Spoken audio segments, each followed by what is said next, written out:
What's up, Warriors? Guy Beveridge with Protectors Toolkit, Christian safety and security made simple. I'm so glad you're joining us here tonight for this awesome Warrior Wednesday we're having.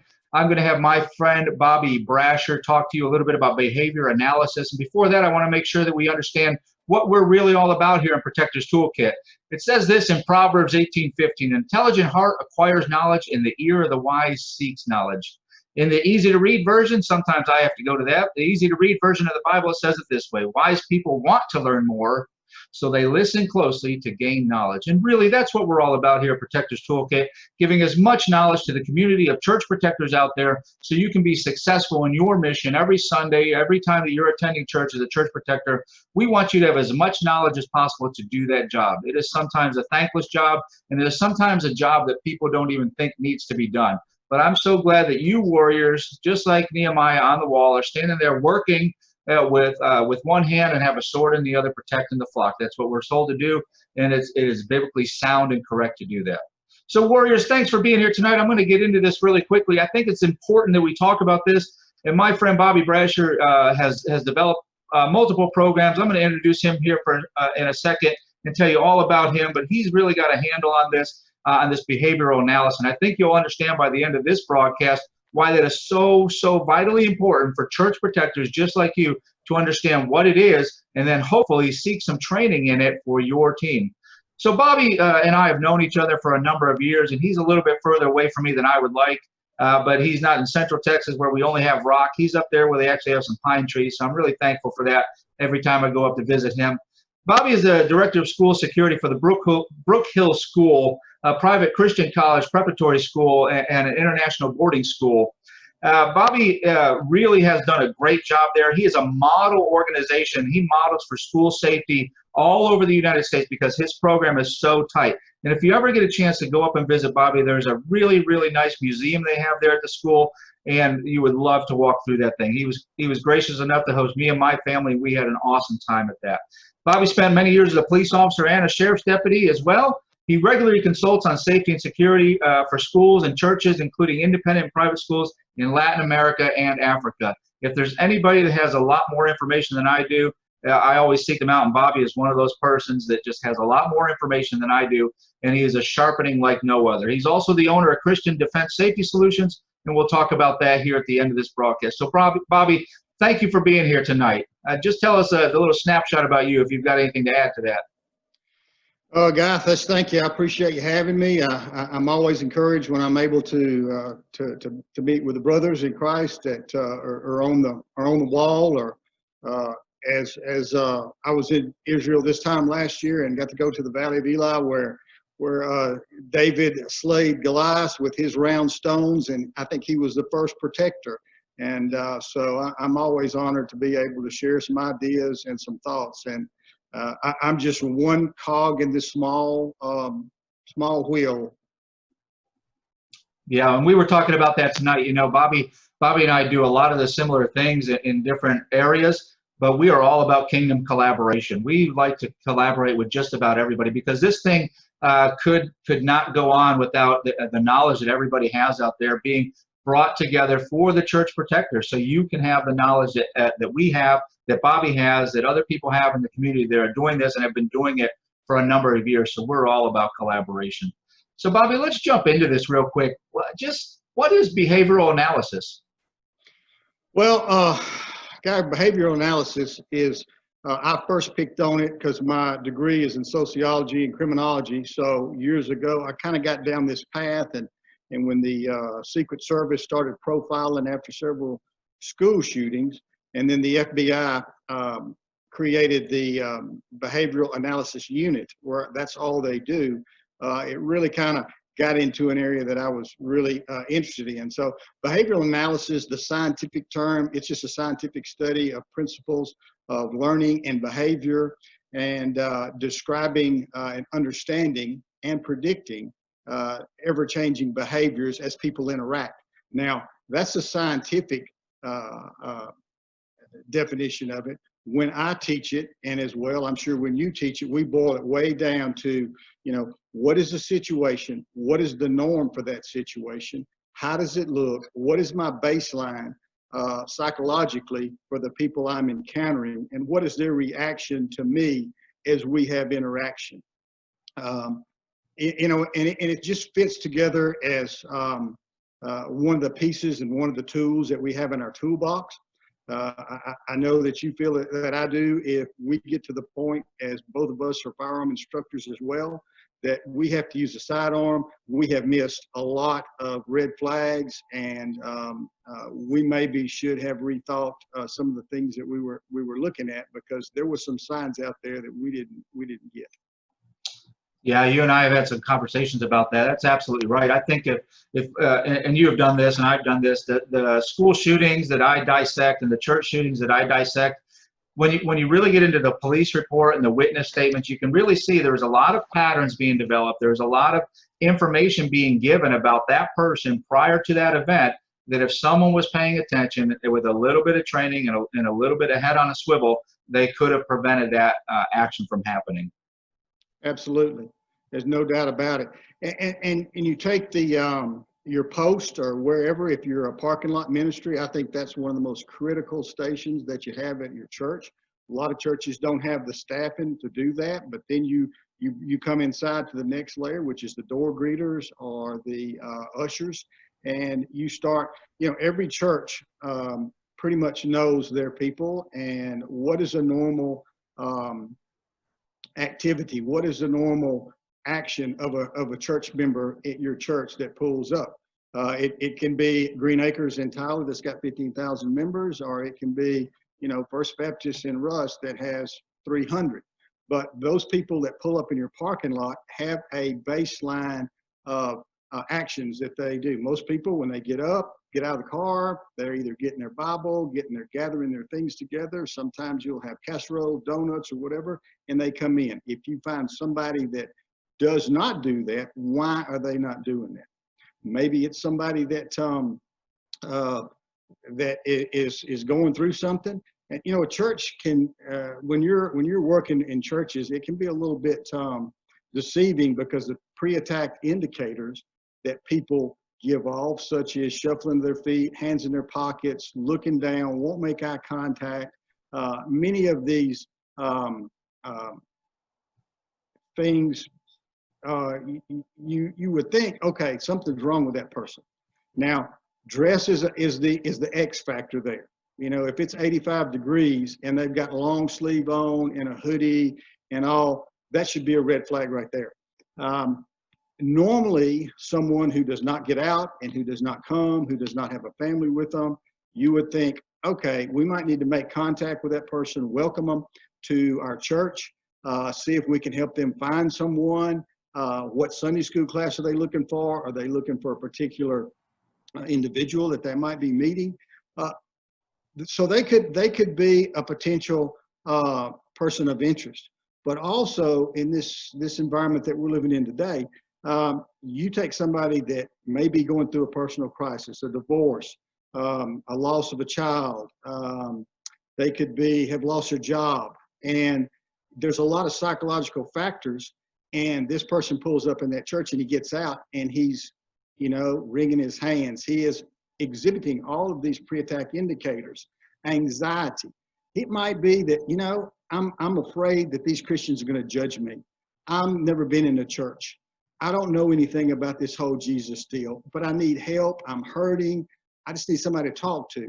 So, for church protectors, we have to have a little bit finer line to walk to make sure that we can distinguish between the person who might be there to do harm and the person who is there as a ministry opportunity that we need to give them the right hand of Jesus. Yeah, that's so importantly critical in that process. I taught a class not too long ago about that, and training your ushers and greeters. You need to train them to be professional observers. They are sometimes your first line defense to see something, and then we give them the ability to say something and also the ability to do something, which is even more important, I think. And you're right, to notice those things that are out of place. I would say, and I've said it in training, those people that are coming to your church that are there for church, they should have some sort of countenance about them that looks like joy or happiness or church folk do. And those people who aren't will stand out. It's almost like a light shines right on them because they are giving you everything you need to know that they're not there for good intention. Right. Absolutely.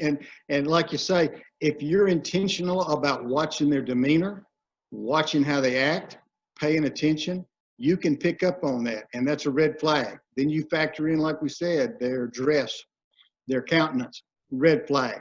Um, you know, in a great case study, and like we said before, the shooting in Fort Worth, where the guy went into the church, he had been loitering around for 30 minutes. He was wearing a beard and a fake hairpiece. It was 80 degrees, and he had a long sleeve hoodie on. And he had been to the church asking for money and been around the church.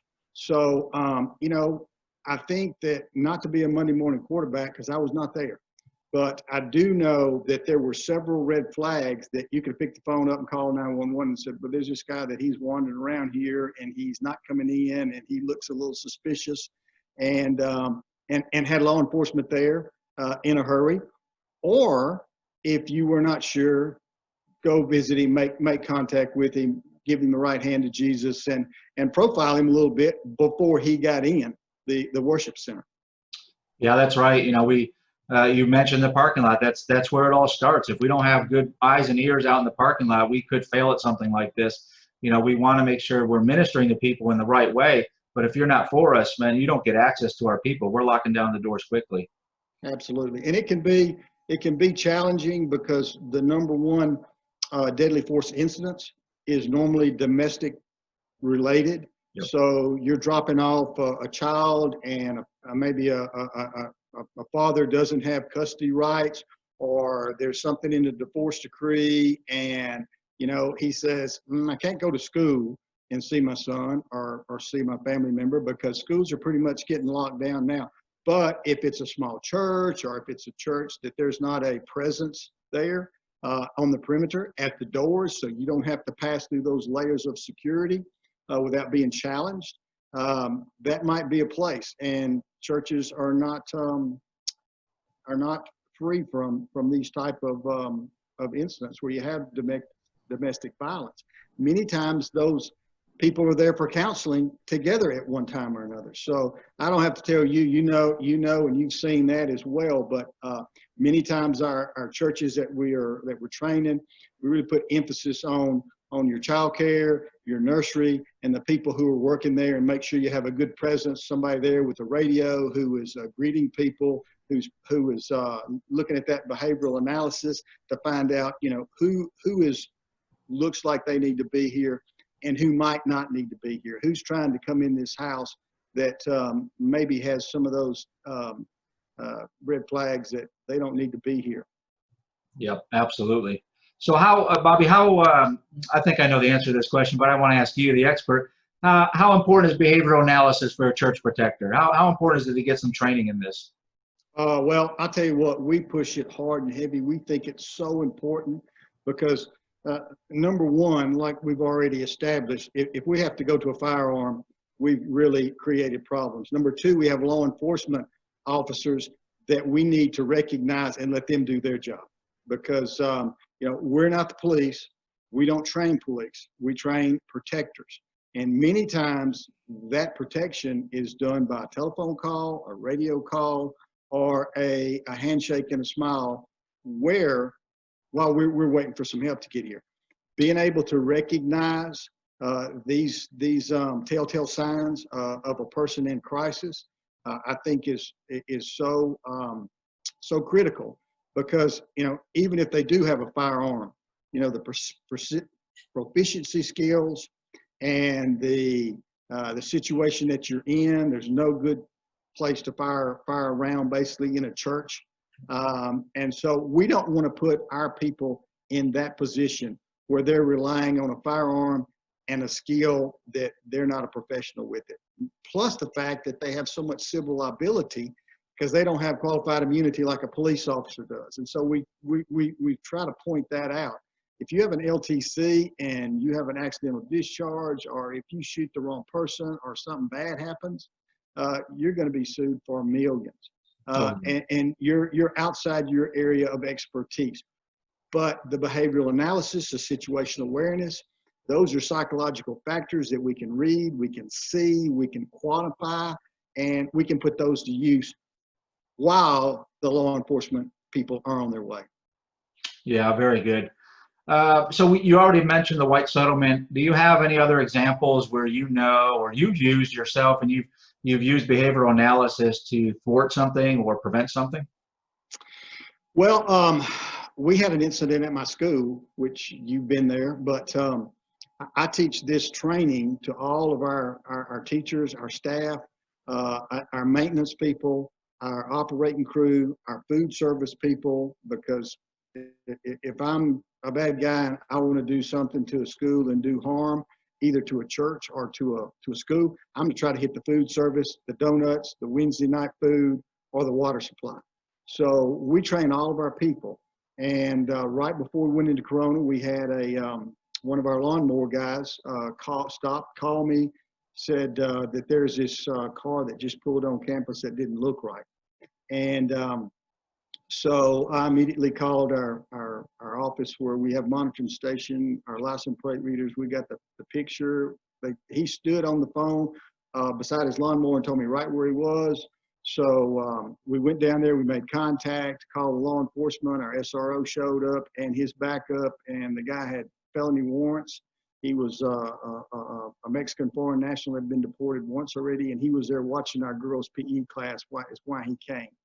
And so if it hadn't been for this training and it hadn't been for the intentional observation of this person, he was the first layer of the fence. He's out on the perimeter mowing. So, you know, even for churches who have full-time maintenance staff and who are big enough that they have people who mow their yard, do maintenance, air conditioning, and who are on property during the daytime. If you have staff at your church, I think this is great training just to let people know what's going on, be intentional about watching what is out of the ordinary so they can call law enforcement and get them rolling that way.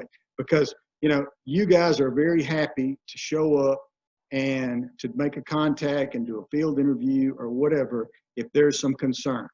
If they're lost or they're there to meet somebody or see a family member, no harm, no foul.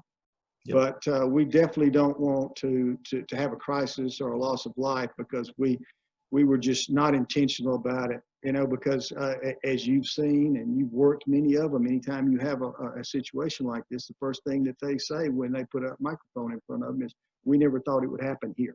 Yeah. So as protectors, we have to understand today might be the day every Sunday. And that's how we train. We train them to be fighters and to be aware of their surroundings, and today might be the day. And you may have to do nothing more than just make a phone call or push a button on your radio and call your off-duty sheriff or your off-duty police officer who's working there. Yep. Yeah. Perfect. Yeah. That worked out perfectly for you all. And I don't think, you know, people think campus, I don't think they have the view that I saw at your campus. It's large. It's just huge, and the type of students, not only the type of students, but the amount of students that come through your campus. You know, to think that the lawn maintenance is the one who prevented this thing, whatever was going to happen, and caught up to this bad guy. That's just a testimony in and of itself, because you don't typically see those people paying attention. But now he knows because he got the training. He was told, hey, if you see something, say something, and then, like I say, more importantly, do something, and he did. And we had a good resolution there. So that's just perfect. You know, and the other good thing about this training is people can leave the training, and this works for them if you're at Walmart or if you're at HEB or if you're at the feed store, constantly looking, because you look where those attacks all come from. You know, most places it's soft targets where there's large gatherings, although right now we don't have any because of Corona.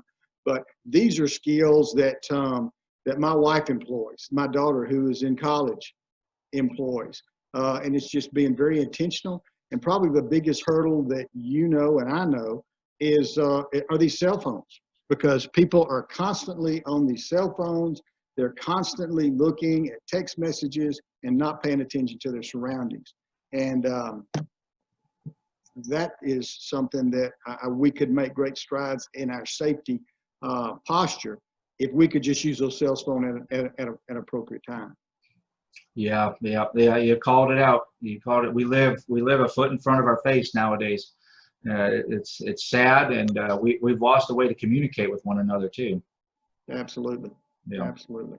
So overall, outside of behavioral analysis, how about overall training for the church protector? How vital do you think that is? Well, I think it's very vital because, like I said earlier, I think it's the first step to be able to have your first layer of safety and security. I mean, it's just like, if you're at the White House, it's all in layers.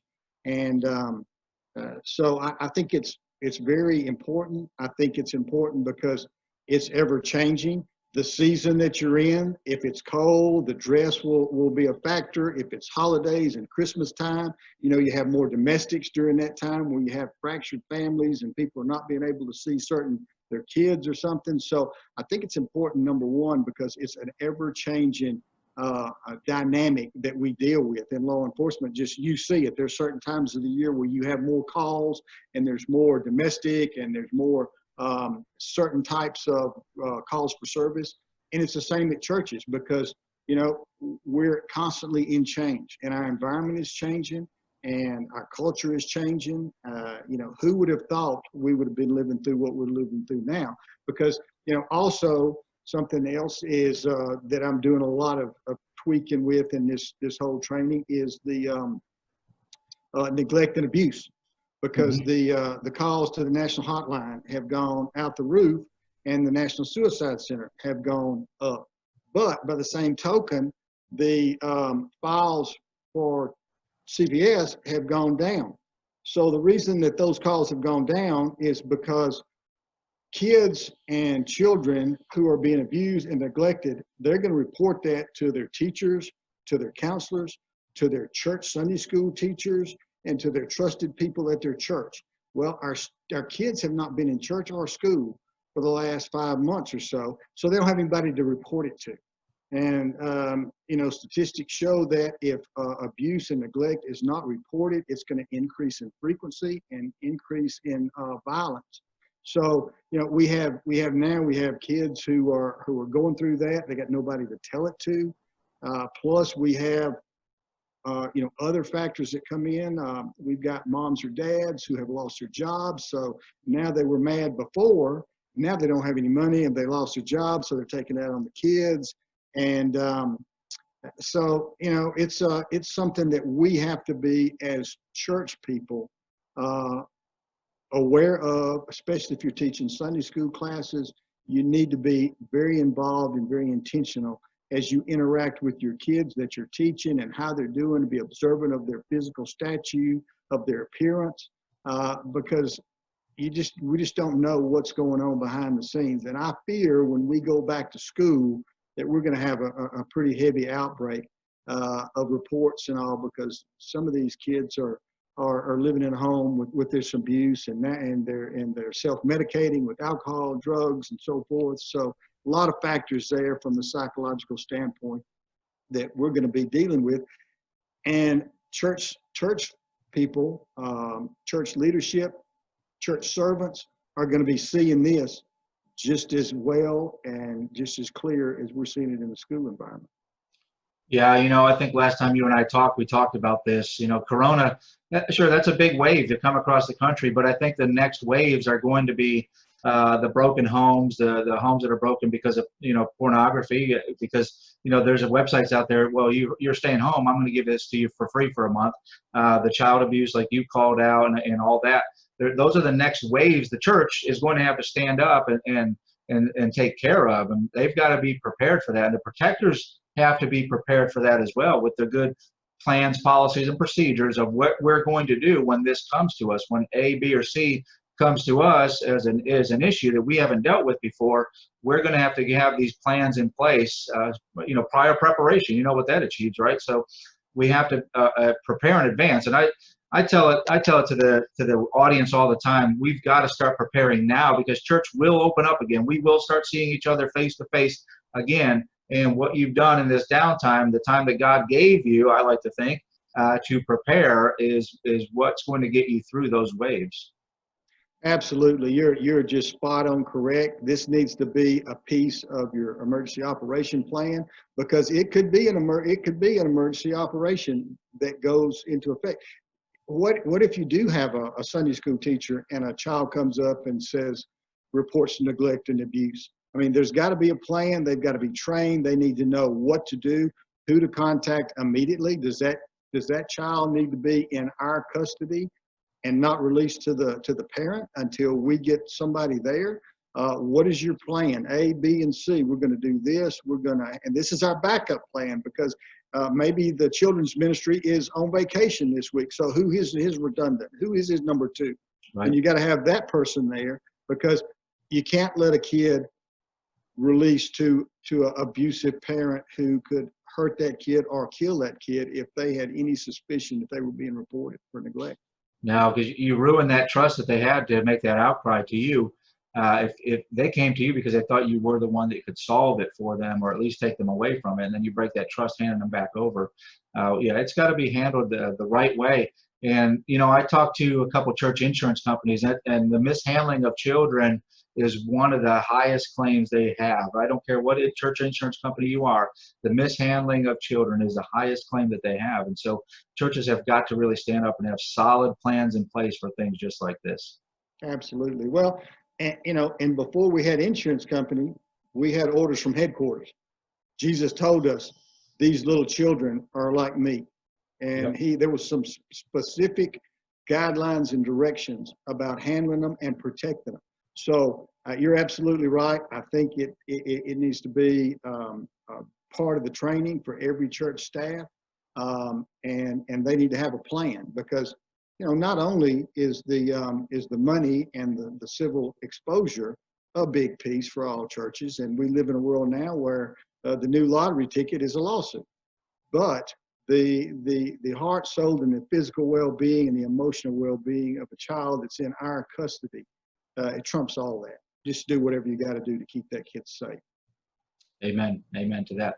So, Bobby, being on the front lines like you are, and everything that you do you see any, maybe not even church specific, but probably church specific, any new trends, or what we like to call the TTPs, the tactics, techniques, and principles of the enemy, things that they're changing, that they're doing out there new that we may want to just watch for? I called out the rioting already, but if you want to expand on that, or anything else you see from the front lines that churches and people just need to be aware of and prepared for.